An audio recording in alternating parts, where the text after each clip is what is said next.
আমরা যদি কেউ ফাজলামি করে কাউকে কবুল বলি তাহলে কি বিয়ে হয়ে যাবে?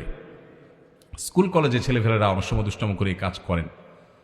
দেখুন, সালাতুন জিদ্দুহুন্না জিদ্দুন ওয়া হাজলুহুন্না জিদ্দুন। নবী সাল্লাল্লাহু আলাইহি ওয়াসাল্লাম বলেছেন তিনটা কাজ হাসতে হাসতে করলে যা হবে সিরিয়াসলি করলেও তা হবে।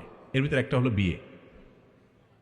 যদি দুইজন সাক্ষীর উপস্থিতিতে, অ্যাডাল্ট দুজন সাক্ষীর উপস্থিতিতে এই কাম করে থাকেন, উভয়ে হাসাহাসি করেছেন, আর নিজেরা শিশু না হন, আপনারাও অ্যাডাল্ট হন, তাহলে হানাফি মাযহাবের মাসআলা অনুযায়ী বিয়ে হয়ে যাবে।